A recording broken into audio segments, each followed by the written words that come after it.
Assalamualaikum warahmatullahi wabarakatuh. Pada kesempatan kali ini, kami kelompok 5 dari metodologi penelitian kelas L akan mempresentasikan materi Administering Questionnaires. Sebelum masuk kepada pemaparan materi, saya akan membacakan nama-nama anggota kelompok 5. Yang pertama ada Anggraini Puspita Dewi dengan NPM akhir dengan NPM 2301301044. Yang kedua ada Nirmala Nur Oktavia Jala Senastri dengan NPM 23013010 166. Yang ketiga ada Vina Dwi Kurniati NPM 23013010 181. Yang keempat ada Reina Queen Rozika NPM 23013010 187. Dan yang kelima ada Seni Mutiara dengan NPM 23013010 258. Jenis-jenis kuesioner. Kuesioner banyak digunakan dalam penelitian bisnis secara praktis untuk mengumpulkan data kuantitatif. Dibandingkan dengan wawancara dan observasi, kuesioner lebih mudah dan lebih cepat meskipun sering menghadapi tingkat respons yang rendah dan kesalahan non-respons.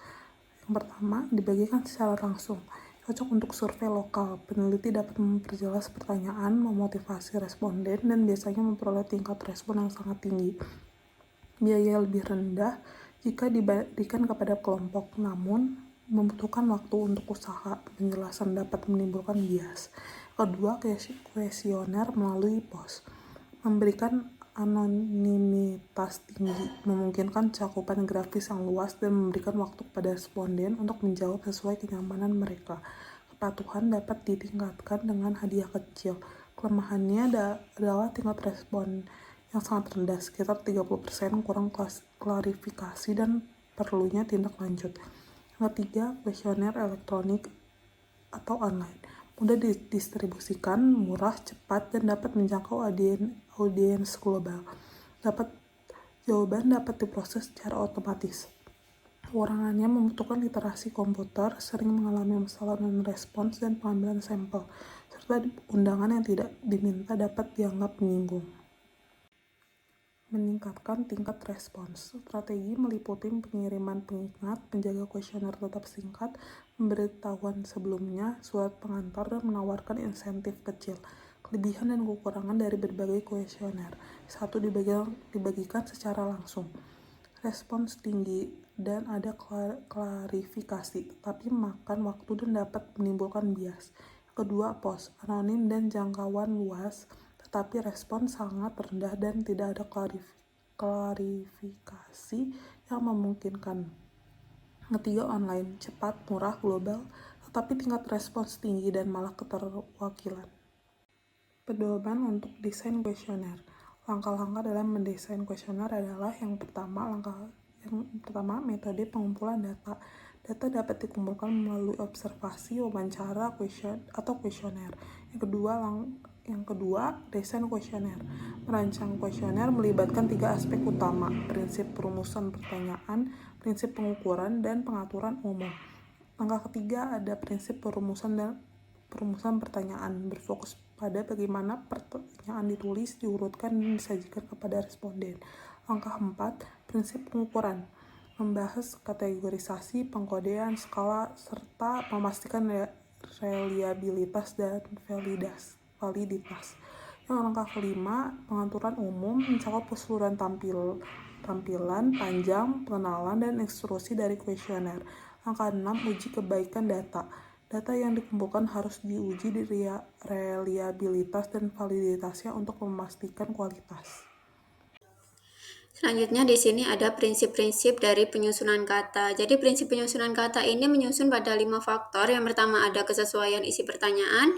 Yang kedua bagaimana pertanyaan dirumuskan dan tingkat kecanggihan bahasa yang digunakan. Yang ketiga jenis dan bentuk pertanyaan yang diajukan. Yang keempat urutan pertanyaan, dan yang terakhir adalah data pribadi yang dicari dari responden. Nah, di sini yang pertama kali saya akan menjelaskan mengenai isi dan tujuan pernyataan. Jadi, sifat variabel yang disadap, perasaan subjektif atau fakta objektif akan menentukan jenis pertanyaan yang akan diajukan. Jika variabel yang disadap bersifat subjektif, di mana keyakinan, persepsi, dan jika sikap responder yang akan diukur, pertanyaan harus menyentuh dimensi dan elemen konsep tersebut. Jika variabel objektif seperti usia dan tingkat pendidikan respondensi disadap, satu pernyataan langsung sebaiknya memiliki serangkaian kategori berskala ordinal sudah tepat. Jadi, tujuan dari setiap pertanyaan harus dipertimbangkan dengan cermat agar variabel tersebut terukur secara memadai dan tidak ada pertanyaan yang berlebihan. Yang kedua ada bahasa dan kata-kata dari kuesioner. Bahasa dari kuesioner harus mendekati tingkat pemahaman responden. Pilih kata-kata yang akan bergantung pada tingkat pendidikan mereka, penggunaan istilah dan idiom dalam budaya, dan kerangka acuan responden. Misalnya, meskipun bahasa Inggris adalah bahasa lisan atau bahasa resmi di dua budaya, kata-kata tertentu mungkin asing bagi satu budaya. Istilah seperti bekerja di sini membosankan dan dia adalah pekerja kompulsif mungkin akan ditafsirkan dengan cara yang sama dalam budaya berbeda. Jadi dengan demikian, penting untuk memutuskan pertanyaan dengan cara yang dapat dipahami oleh responden. Jika beberapa pertanyaan tidak dipahami atau ditafsirkan secara berbeda oleh responden, maka peneliti akan mendapatkan jawaban yang salah atas pertanyaan tersebut, dan tanggapan dengan demikian akan bias. Oleh karena itu, pertanyaan yang akan diajukan, bahasa yang digunakan, dan kata-kata harus tepat untuk memanfaatkan sikap, persepsi, dan perasaan responden. Nah, selanjutnya di sini ada jenis dan bentuk pertanyaan. Jenis pertanyaan mengacu pada apakah pertanyaan tersebut terbuka atau tertutup. Bentuk pertanyaan mengacu pada apakah pertanyaan tersebut berformulasi negatif atau positif. Di sini ada 9 jenis bentuk pertanyaan. Yang pertama ada pertanyaan terbuka versus pertanyaan tertutup. Pertanyaan terbuka memungkinkan responden untuk menjawabnya dengan cara apapun yang mereka pilih. Sebaliknya, untuk pertanyaan tertutup, meminta responden untuk memilih di antara serangkaian alternatif yang telah diberikan oleh peneliti. Selanjutnya ada pertanyaan dengan kata-kata positif dan negatif. Alih-alih merumuskan semua pertanyaan menjadi positif, disarankan untuk menyertakan beberapa pertanyaan dengan kata-kata negatif juga, sehingga kecenderungan responden untuk melingkari poin secara mekanis ke salah satu ujung skala diminimalkan. Selanjutnya ada pertanyaan berlaras ganda, sebuah pertanyaan yang memungkinkan berbagai kemungkinan respon terhadap sebagainya disebut juga dengan pertanyaan berlaras ganda. Selanjutnya ada pertanyaan ambigu, bahkan pertanyaan yang tidak bertele-tele pun bisa juga menjadi ambigu dan responden mungkin tidak yakin apa maksudnya. Contoh pertanyaannya yaitu seberapa besar Anda merasa bahagia. Jadi responden mungkin akan kesulitan untuk menentukan apakah pertanyaan tersebut merujuk pada perasaan mereka di tempat kerja, di rumah, ataupun secara umum. Dengan demikian, jawaban atas pertanyaan ambigu memiliki bias bawaan karena responden yang berbeda mungkin menafsirkan item tersebut dalam kuesioner secara berbeda. Selanjutnya ada pertanyaan yang bergantung pada ingatan. Beberapa pertanyaan mungkin mengharuskan responden untuk mengingat kembali pengalaman masa lalu yang samar dalam ingatan mereka. Selanjutnya ada pertanyaan yang mengarahkan. Pertanyaan tidak boleh diutarakan sedemikian rupa sehingga mengarahkan responden untuk memberikan respon penelitian yang diinginkan. Contoh pertanyaannya itu seperti, tidakkah Anda berpikir di masa-masa meningkatnya biaya hidup ini, karyawan seharusnya diberi kenaikan gaji yang baik? Nah, jadi dengan memberikan pertanyaan yang mengarahkan, kita memberi isyarat dan menekan responden untuk mengatakan iya. Menandai pertanyaan dengan meningkatnya biaya hidup membuat sulit bagi sebagian responden untuk menjawab ini. Selanjutnya pertanyaan bermuatan. Jenis bias lain dalam pertanyaan terjadi ketika pertanyaan tersebut diutarakan dengan cara yang bermuatan emosional. Contoh pertanyaan bermuatan yaitu, sejauh mana menurut Anda manajemen cenderung bersikap pendendam jika serikat pekerja memutuskan untuk mogok? Jadi kata mogok dan pendendam ini adalah istilah yang bermuatan emosional yang mempolarisasi manajemen serikat pekerja. Selanjutnya ada keinginan sosial. Pertanyaan tidak boleh dirumuskan sedemikian rupa sehingga menimbulkan respon yang diinginkan secara sosial.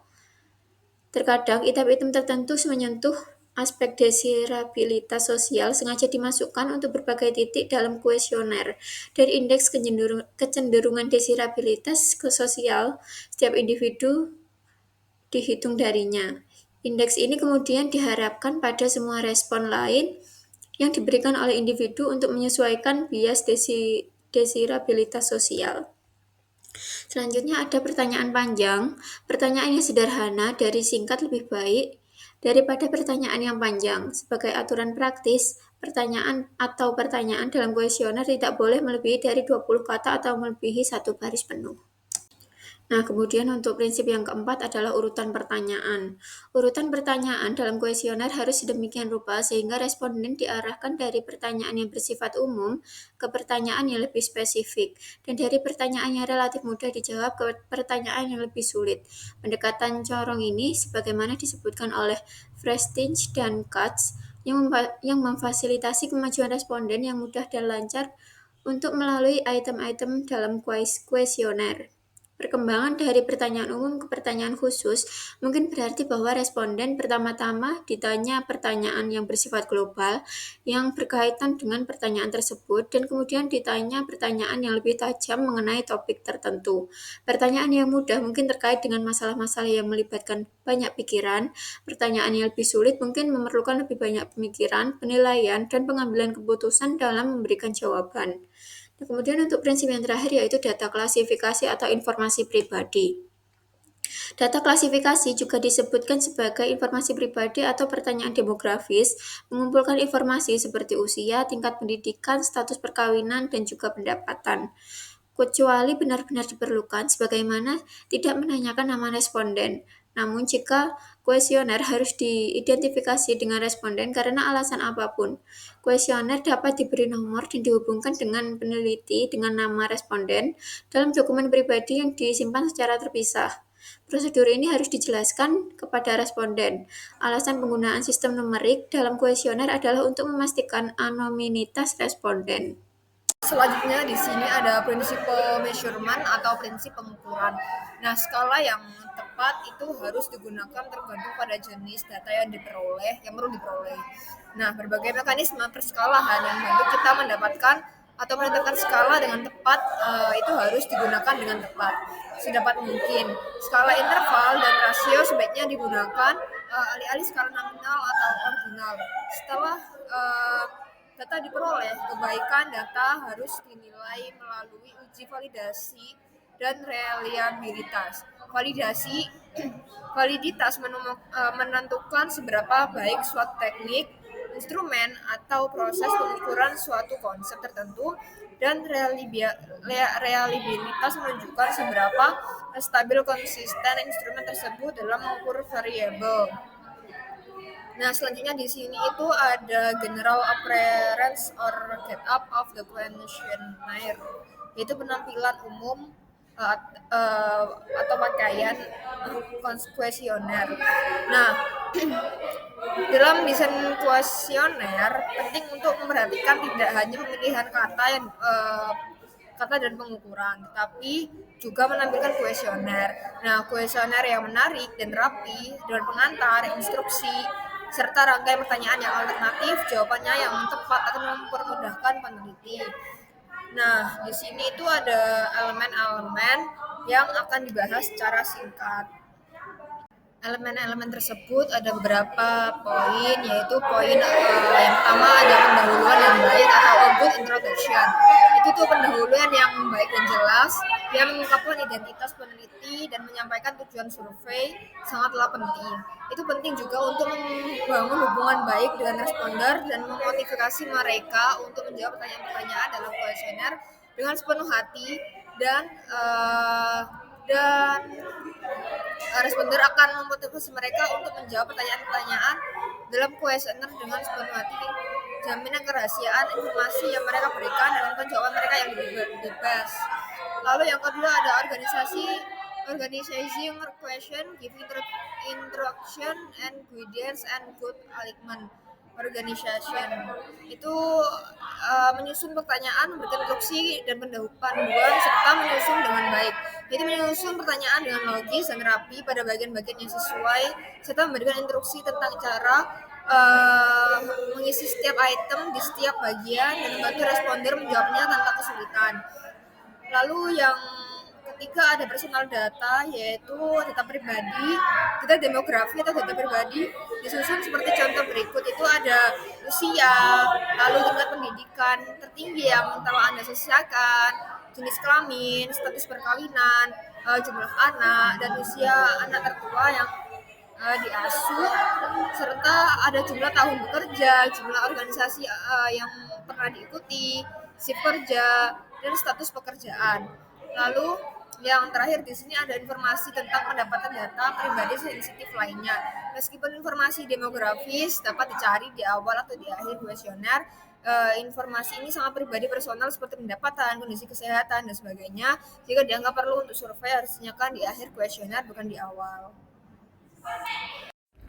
Kuesioner dengan cangkupan pertanyaan di akhir memungkinkan responden memberikan komentar mengenai aspek apapun yang mereka inginkan. Selanjutnya, penutup kuesioner.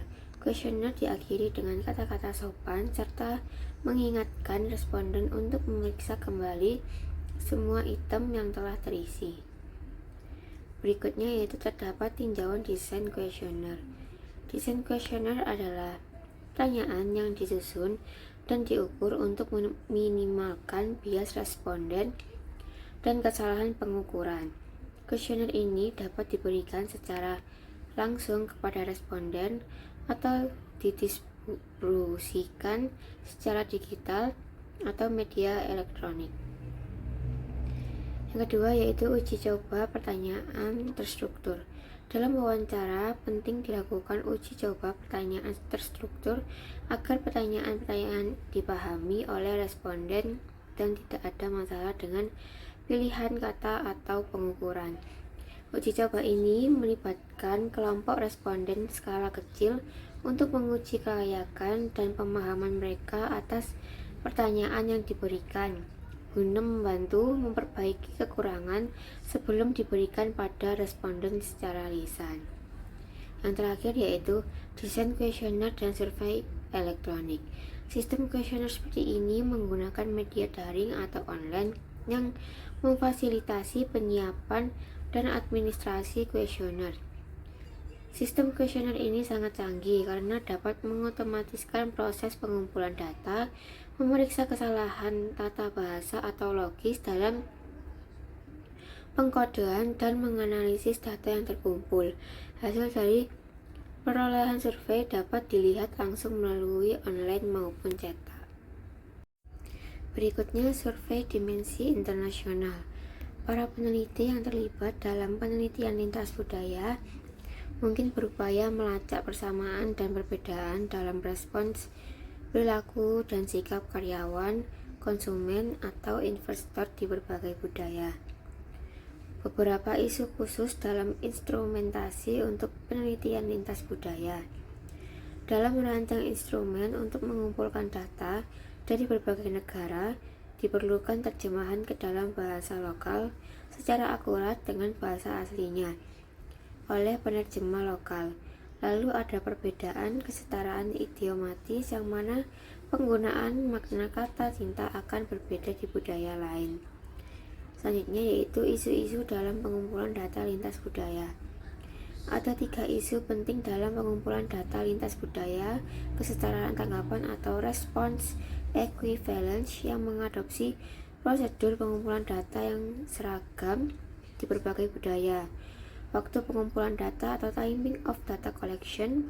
Pengumpulan data harus diselesaikan dalam waktu tertentu, misal 3 atau 4 bulan, dan status individu yang mengumpulkan data atau status of the individual collection the data. Berikutnya keuntungan dan kerugian berbagai metode pengumpulan data dan kapan menggunakannya. Wawancara tatap muka memberikan data yang melimpah, menawarkan kesempatan menjalin hubungan baik dengan narasumber dan membantu memahami isu-isu kompleks. Kelemahannya ialah berpotensi memicu bias pewawancara dan bisa mahal jika melibatkan banyak subjek. Wawancara melalui telepon membantu menghubungi subjek yang tersebar di berbagai wilayah geografis dan mendapatkan tanggapan langsung dari mereka. Kekurangannya, pewawancara tidak dapat mengamati respons nonverbal dari responden, dan responden bisa saja menolak atau mengabaikan panggilan. Studi observasional membantu kita memahami isu-isu kompleks melalui observasi langsung atau baik sebagai partisipan atau non-partisipan, dan jika memungkinkan bisa mengajukan pertanyaan untuk meminta klarifikasi. Kekurangannya yaitu metode ini mahal karena memerlukan waktu observasi yang lama dan bias pengamat bisa saja muncul dalam data. Kuesioner yang diberikan secara langsung. Memberikan kuesioner secara langsung kepada sekelompok individu membantu untuk yang pertama membangun hubungan baik dengan responden saat memperkenalkan survei. Yang kedua, memberikan klarifikasi yang dibutuhkan responden di tempat. 3. Mengumpulkan kuesioner segera setelah selesai diisi. Dengan cara ini, tingkat responnya bisa mencapai 100%. Kekurangannya, metode ini mahal terutama jika sampel tersebar secara geografis.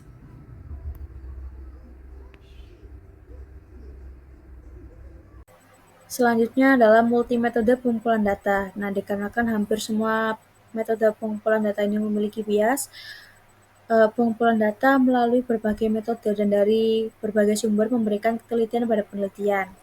Nah, jika data yang diperoleh dari beberapa sumber memiliki tingkat kesamaan yang tinggi, maka kita akan memiliki keyakinan yang lebih kuat terhadap data tersebut. Untuk contohnya aja, jika seorang karyawan menilai kerjanya 4 pada skala 5 poin dan atasannya memberikan peringkat yang sama, maka kita mungkin cenderung menganggapnya sebagai pekerja yang lebih baik daripada rata-rata.